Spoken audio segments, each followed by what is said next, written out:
Pourquoi les extraterrestres ne nous ont jamais rendu visite?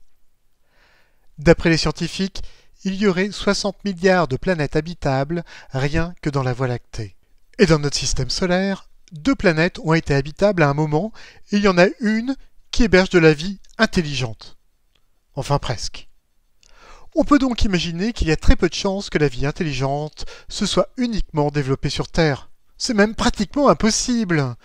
Pourquoi l'humanité n'a jamais, jusqu'à présent, trouvé de traces de civilisation extraterrestre alors que le Soleil est plus jeune que beaucoup d'étoiles situées dans la galaxie? S'il y avait des civilisations extraterrestres, leurs représentants devraient être déjà chez nous. Mais où sont-ils donc?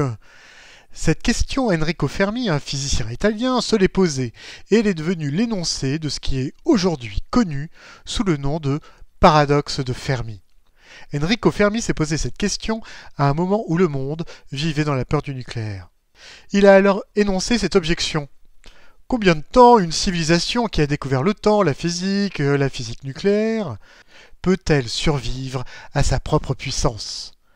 Avec la découverte du nucléaire, notre monde moderne a failli s'autodétruire à plusieurs reprises. Les civilisations extraterrestres ne sont jamais venues nous rendre visite parce qu'elles n'ont pas survécu à leur puissance. C'est l'objection de Fermi. Une autre objection affirme qu'un événement cosmique majeur détruit les civilisations avant qu'elles puissent coloniser d'autres planètes.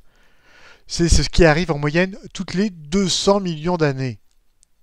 Parmi les autres objections, il y a ceux qui pensent que la Terre est unique, que la vie est rare, que l'apparition de vie intelligente est rare, que les voyages interstellaires sont trop compliqués. Une des objections les plus amusantes, c'est que nous sommes tellement peu évolués que nous ne comprenons pas les messages envoyés par les extraterrestres. Un peu comme si on demandait à des fourmis de nous présenter leur ambassadeur. D'autres pensent que les extraterrestres nous observent à distance et ne veulent pas interagir avec nous. Un peu comme on ferait avec des animaux d'un zoo. Et pour finir, certains pensent que les extraterrestres sont des dieux. Une chose est certaine, la vie doit bien exister ailleurs. Peut-être aussi que toutes ces objections sont exactes, ce qui expliquerait alors pourquoi les rencontres extraterrestres sont si rares. Mais ça, c'est une autre histoire et la vérité est certainement ailleurs.